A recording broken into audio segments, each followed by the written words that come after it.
Welcome to the Published Author Podcast, where we help entrepreneurs learn how to write a book and leverage it to grow their business and make an impact. I'm your host, Josh Steimle. Today, my guest is Michelle Seiler Tucker. Michelle works with businesses and individuals to buy or sell businesses. A veteran in the mergers and acquisitions industry, Michelle is the author of 3 books, including her latest, Exit Rich: The 6-Point Method to Sell Your Business for Huge Profit, releasing June 22nd this year.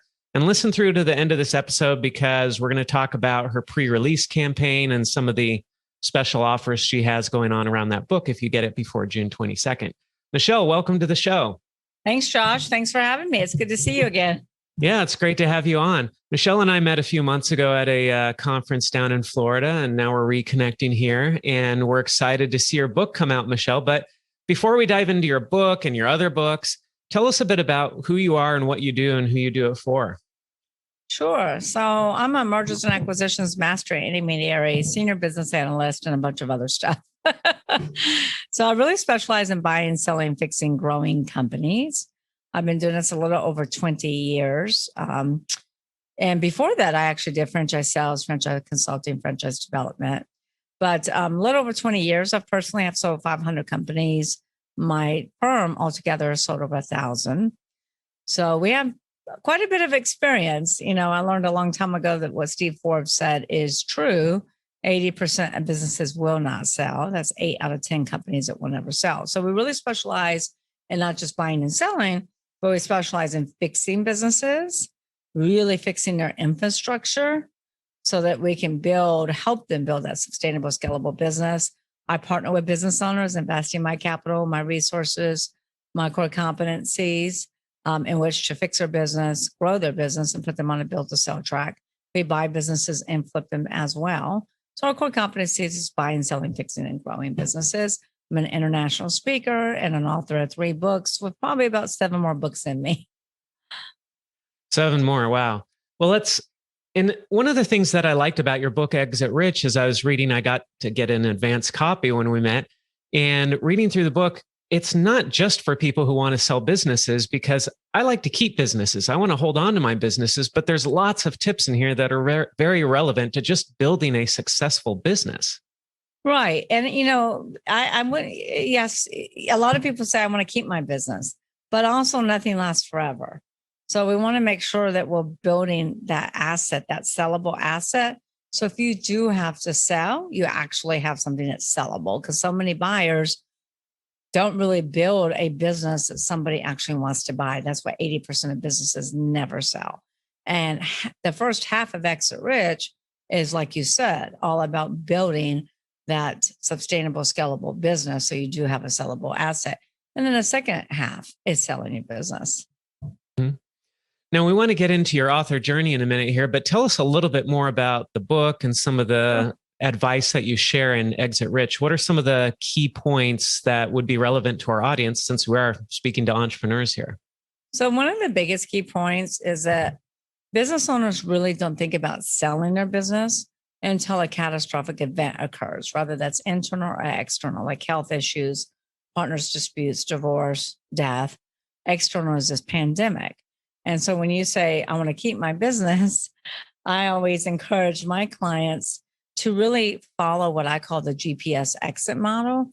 And kind of like Stephen Covey says, start with the end in mind and plan your exit strategy from day one. Because the biggest issue is that business owners will all of a sudden come to me and say, oh, I have to sell.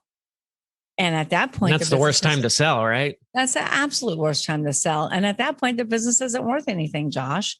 So you really, your business is your most valuable asset, and nothing lasts forever. When I wrote my very first book called Sell Your Business for More Than It's Worth in 2013 and did the research, I learned that 95% of all startups will go out of business within that first 1 to 5 years. But then when I wrote Exit Rich and did a research in 2019, I was flabbergasted to learn that the business landscape has actually flip-flopped. Now it's only 30% of startups will go out of business within those 1 to 5 years. But out of 27.6 million companies, those businesses that have been in business for 10 years or longer, 70% of those companies are going out of business. It used to be, oh my gosh, if you're in business for 10 years, you're going to be in business forever. Like I said, nothing lasts forever. You hear about the big public companies all the time in the media, like Toys R Us in business 75 years goes out of business. Kmart, Steimle, Pier 1, Godiva Chocolate's closing down 1,500 locations. GNC's closing down 900 locations. The Disney store, my daughter's favorite store, is closing. But the media doesn't talk about the private businesses in every street corner and every state across our great nation. These business owners are exiting poor. They're selling for pennies on the dollar, closing their business, or even worse, filing bankruptcy. So Exit Rich is all about how to avoid becoming a statistic, how to avoid exiting poor, how to avoid closing down your business and filing bankruptcy. And so Exit Rich is all about when should you sell, planning that GPS exit model from the beginning, the seller sanity check, the mindset. If you've read Exit Rich, you probably saw there were some exercises that we guide our clients through in which to determine when is the best time to sell. And then we also go into the 5 different buyers, what do those buyers look for, how to build your business to meet their specific criteria. Then we talk about the infrastructure on the 6 Ps. And then we get into evaluations, packaging your business for sale, attracting the right buyers, negotiations, due diligence, and close. Yeah. Can you go through those 6 Ps a little bit? I remember you talking about that at the conference we were at in Florida, and I found that fascinating. Yeah, absolutely. So the biggest problem that we find with business owners is they're not really building that infrastructure. They focus on sales, they focus on marketing, they focus on getting clients through the door. And you've had businesses yourself before, where the infrastructure wasn't necessarily there, right? So we really work with our clients to build the infrastructure on what I call the 6 cylinders, which is the most important components of a business. And that first component is people. And one of the most, I guess, the biggest reason that businesses don't sell is because business owners have created a glorified job where they go to work it every day versus a business that works for them. Owners have a habit of working in the business, not on the business. So we really work with owners to hire their weaknesses, focus on their strengths, hire their weaknesses. And we help them identify what their strengths are, Josh, because so many business owners are like, what are my strengths? I don't even know. So we help them identify their strengths and then hire the weaknesses, put the right people in the right seats and ask the who question. Who opens the door? Who handles customer service, marketing, legal, accounting, manufacturing, logistics, environmental? The list goes on and on. The clue, though, is you should never be next to the who. You need the business to run without you. You don't build a business, you build people, and people build the business. Gotcha. So that's the first P, right? That's the first P. The second P is product. And we'll go back to what I said about 70% of businesses going out of business after being in business for 10 years. The number one reason for that is because of lack of aim. AIM. Business owners stop innovating and stop marketing. So innovation is key to success. I mean, if you look at Toys R Us, they did nothing different in 75 years. Blockbuster saw Netflix, had an opportunity to buy Netflix and didn't do anything. So innovation is key to success. And a lot of business owners are married to their ideas, they're married to their concepts, and they don't really focus on innovation. They want to keep doing things the way they've always done. And Josh, as well as I do, you're either growing or dying. There's really no in between. And so that's product. You have to ask yourself, is my product, my industry, my service on the way up or on the way out? All right. So the second P is product. Third P is what? Third P is processes. This is another reason why businesses don't sell is because all the data is in the owner's head. And when I just had a lady that called me up from Texas. Husband dropped dead from a heart attack, left her with a mountain of debt. And she said, can you sell the business? He had no people in his business. He had no employees, only had subcontractors. Number one. Number two, 0 processes because all the data was in his head. So when he died, the business died. So processes is number 3. And most owners get this wrong, Josh. You got to design the processes around the customer experience, not around your own agenda. A lot of owners design their processes around their agenda. And so you got to ask yourself, what do my clients want? And ask your clients, what do you want? What do you need? How can I make it easier for you to do business with us? because whoever makes it easiest for the consumer to do business with them is the company that's winning. I mean, Amazon is winning because you can practically buy anything and have it delivered within 2 days. And so you got to really design. I mean, McDonald's did this back in 1950. Did you ever watch the movie The Founder? Oh, Based yeah. on the McDonald brothers. Great Yeah. movie, right? Great movie. So McDonald's back in 1950 said, we want to design a fast food restaurant because there wasn't one. And we want to design a fast food system, processes around the customer experience. What do we want the customer experience? Come up with 3 things. They said we wanted to experience great tasting food that's hot, 30 seconds or less. And Josh, you've traveled all over the world. You know that you can eat at McDonald's all over the world and still get the same experience, right? Because of those processes. Yep, And you even can though get a they've Big been- Mac anywhere. Yeah, and you can get it hot. It tastes great. It's hot. It's not really healthy, but that wasn't the customer experience. So you really need to design your processes around the customer experience. Make sure they're productive, efficient, and most importantly, make sure they're well papered. You know, you got to have those policy and procedure manuals, the SOP checklists, employee handbooks, et cetera. We're selling a company for $70 million right now, and they don't even have all their policy and procedure manuals together. So we're helping them get those together. So the 4th P is proprietary. Now, proprietary is the highest value driver. Let me just give you a quick crash course on valuations. Businesses that have less than $1 million in EBITDA is earnings before interest, taxes, depreciation, amortization. They typically trade at 1 to 3, maybe 3.5 times EBITDA, unless you're in a SaaS business. Businesses that have over $1 million in EBITDA, there are more buyers for over $1 million in EBITDA than there are for under. They typically start at 5 and up, 5 multiple and up. Proprietary is the number 1 value driver. Proprietary can take you from 6 to 8 to 10. So there's 6 pillars to it. I'll just do it really quickly. Number 1 is branding. The more well branded you are, the more I can sell your business for. As long as your brand is relevant in the mind of the consumer, nobody's paying any money for Blockbuster. Do you know who the most valuable brand is? What company? I'd think Coca-Cola or Apple, but I'm probably wrong. You're right with Apple. Coca-Cola is in the top 10. Apple is worth about $359 billion. And that's just for the brand. That's not inventory, assets, cash flow, real estate, or anything else. So build your brand. Trademarks are huge. And you know this. Trademark your company name, your slogans, your podcast, everything. But the big mistake that business owners make around trademark is they get an idea, they go to GoDaddy and like, yes, I got the .com. And then they go to their local state and get a trademark, but they never, ever look at the federal database. So I've had companies be in business 5, 10, 15, 20 years, all of a sudden receive a letter, cease and desist, that they have to stop using that company name. So you want to make sure. Or the international database. Exactly. Or are you familiar with there's a streetwear brand called Supreme. Have you ever heard of them? I have. They just sold for $2 billion, but they only own the trademark for the US. They lost out internationally because they didn't get it. And some guy in Italy got the trademark globally. So I lived in China. Everybody in China is wearing Supreme clothing, and Supreme, the company, doesn't get a dime of that. See how important that is? You just proved my point right there. That is so important to protect your IP. We're dealing with a big educational company right now, online education. They don't have any federal trademarks in anything. And then we have another company that has 12 different products, and each product is exclusive to retail chain, like one's in Walmart, one's in Target. They have each one of those products trademarked. So it's not just your company name, your podcast. Make sure anything that's exclusive to you, unique to you. Patents are also big. I mean, it's why every Shark on Shark Tank asks, do you have a patent pending? Do you have a patent on that? We sold a company for $18 million. It wasn't making that much money, but they had 18 patents.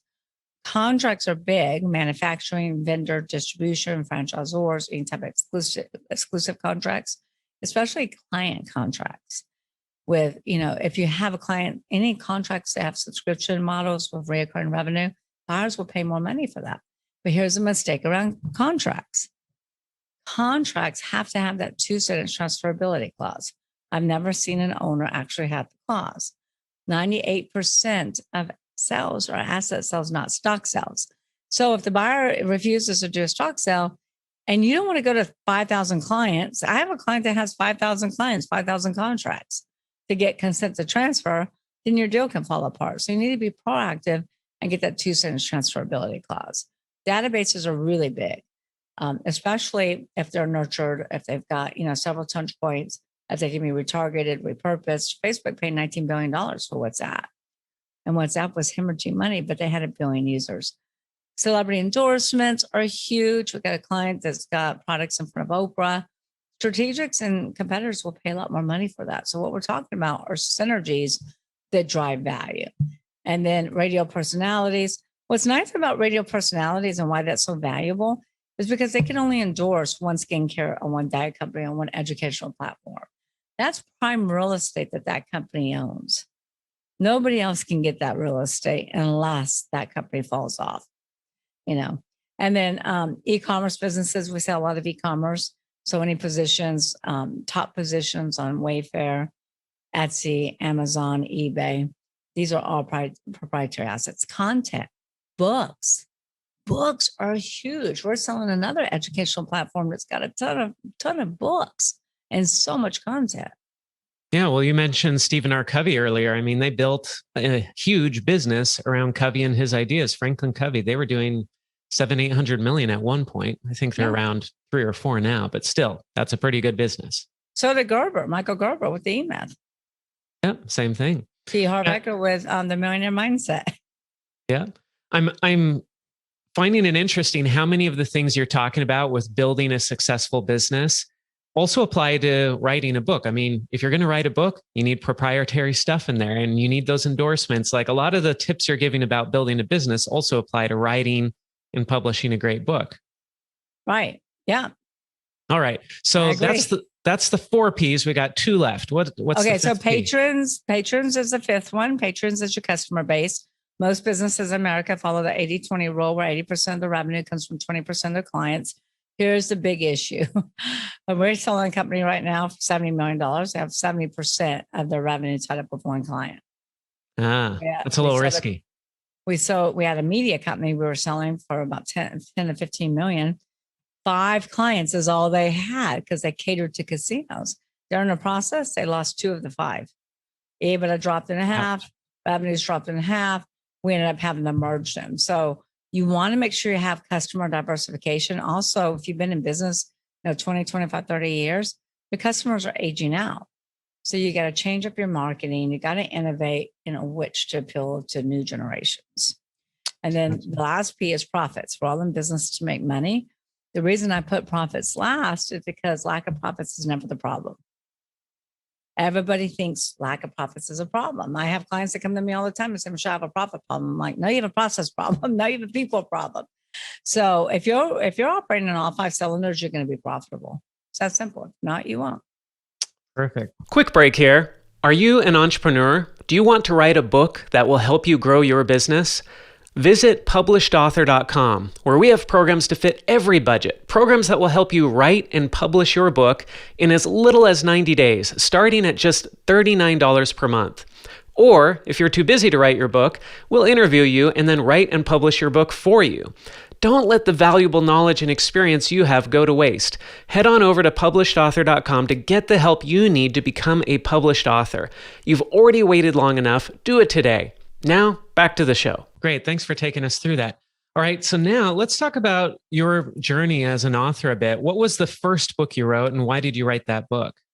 So, other than, small, just story books when I was 15, 16, 17 years old, I wrote Sell Your Business for More Than It's Worth in 2013. And the number one reason I wrote that book is to educate. 2 reasons, educate and lead generation. And I really wanted to educate the marketplace because so many business owners don't know what a business broker is. They don't know what an M&A advisor is. So many business owners have hired a real estate agent to sell their business, which makes no sense. And a lot of owners attempted on their own and they're not successful. So I really wrote the book to educate business owners that this is your most valuable possession, your valuable asset, and you need to hire an expert to sell it for you. And as a lead gen, what I do is top secret, meaning that I don't have people going and saying, oh yeah, hire Michelle. I sold my business through Michelle, because everything is extremely confidential. Most business owners have to stay on for 2 to 3 years, sometimes longer. So the seller wants to keep it confidential. The buyer wants to keep it confidential. and we can't go out and talk about it, and neither can they. So I'm really the best kept secret. I needed some exposure. Gotcha. So how did that book do? Did it accomplish its goal of generating leads for you? It absolutely did. I actually self-published that book. And I went through, some mistakes, hiring the wrong people to help me self-publish, ended up getting it done. And absolutely, that book got me an ink twice. That book was probably, it generated so many leads for me than anything else I was doing. And I self-published. Mm-hmm. That's fantastic. What was your writing process on that? Did you write it all yourself? Did you have ghostwriters? Did you have editors? What did your team look like? So I've tried it all. I've tried having the dictating, where you dictate it and it never understands my accent. So I'm like, okay, I can't do that. It takes too long to correct it. And I didn't try a ghostwriter on my first book I did on Exit Rich. A huge mistake. So my process is probably different than most. My process is I take 6 weeks, 6 to 8 weeks, and I always do it between Thanksgiving and right after the New Year. And I always write during the holidays. I write from my home office. I don't write from my office because they never leave me alone. I own multiple companies. So I always tell everyone, don't call me. Don't bother me unless something's on fire, unless somebody died, unless something tragic happened, don't bother me. And it's a holiday. So I usually have family, my husband's family at the house. And the same thing. And when I started in 13, my daughter was just a baby, so I get up very early. I tell everybody, don't bother me. But I get up at like 4 a.m. and I start writing from 4:30 to about 5:30 at night. I take a few breaks in between, but I write all day. I type every word in the book. Every word is typed by me. And I start with a table of contents. I do start with a table of contents. And sometimes that gets moved around, shuffled around. The one thing that I make sure, Josh, is that it's not perfect. I get all the content out on paper because if you want to make sure it's perfect, you're never going to finish. And then, so once I get all the content out of my head, because everything's in my head, this is things I've been doing for the last 20 years. Then I go back and check it and edit it and maybe, tweak it, add some more content, etc. Maybe sometimes move things around. And then I send it to an editor when I'm done. Perfect. This is really helpful because everybody has a different writing process, a different way of getting it done. And your method's different, but that's great. Somebody listening to this will hear this and say, you know what, maybe that would work for me. So yeah, I have friends that have been trying to write books for 2 or 3, 4 or 5 years, and they've never finished a book. And I'm sure you have heard that story too. I don't like things to go on for very long. I want things done. So I'm like, start it, finish it, start it, finish it. It drives me crazy to have something out there that I'm still like, oh my God, I've been doing this 2 years and I still am not done. I just got to set that calendar for 6 weeks. I'm very determined. I'm, make sure nobody interrupts me and I get it done within 6 weeks. And I can set aside 6 weeks, every other year, every 2 or 3 years, but I can't work on something for 2 or 3 years. Mm-hmm. So your first book, Sell Your Business for More Than It's Worth. Then tell us about the next book and what the inspiration was for that. So the next book, okay, so then I wrote a chapter in Think and Grow Rich. And I think, there's lots of different companies where you can contribute a chapter.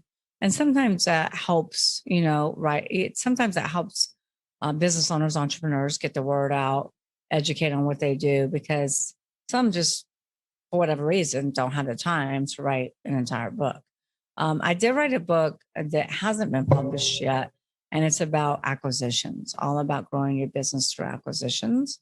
And the reason I haven't published that one yet is because that's more on the buy side. And we have so many buyers. We have thousands upon thousands of buyers. And so that's when I decided to come out with Exit Rich. And then after this book, then we'll publish the other book that's already written. Gotcha. So take us through the journey with Exit Rich. On this one, you did not self-publish. You're going with a publisher, correct? I am going with a publisher because it's very difficult to make the list. Yes, you can make Amazon bestseller. And I did make an Amazon bestseller with Sell Your Business for More Than It's Worth in several different categories. But if you want to make US Today, Wall Street Journal, New York Times, you have to have a publisher. So I did go with a publisher, but I wanted to make sure there were different deals that I could have got with Simon Schuster and big publishing houses. I wanted to own the content. It's very important for me to own the content. If I'm speaking on stage, I don't want to have to worry about, you can only talk about that, 10% of your content because you don't own the content. I don't want to have to worry about that. All the content is my 20 years of experience. So I went with a publisher and I own the content, and I'm working with other people, to help me market it, working with publicists, working with different individuals to help make lists and things of that nature. Gotcha. So you're working with a publisher that they're letting you keep the rights to the book though. Right. And that was important to me. And I decided to get a co-author, which is Sharon Lecter's my co-author, who wrote Rich Dad Poor Dad with Robert Kiyosaki. And the reason I got a co-author, because I was never going to do that, is she's been in the New York Times 5 times, New York Times bestselling author 5 times. And that's important to me. So you got to look at what's important to you when you're writing a book. Also, most importantly, is what is your objective? What is your end game? What are you trying to accomplish? You're not going to make really any money off the book, selling books. So you got to have an end game. You got to have a way to ROI to get a return on your investment. So what are some of the other things that you're doing to launch this book right and get it onto these lists and get maximum exposure? So selling a lot of books. I've probably been on about 250 podcasts. I have a TV show airing right now that I've been on as we speak. I've been on radio. I've been on TV. I've been featured in Forbes, featured in Inc., featured in Inc. again, featured in Entrepreneur. I mean, everything you can think of, we've been doing. It was difficult though, because when we came out with Exit Rich, it was right during the pandemic. And we were supposed to all actually launch in 2020. And we had all these speaking gigs and everything lined up. And then everything stopped. And event coordinators didn't start with Zoom right away.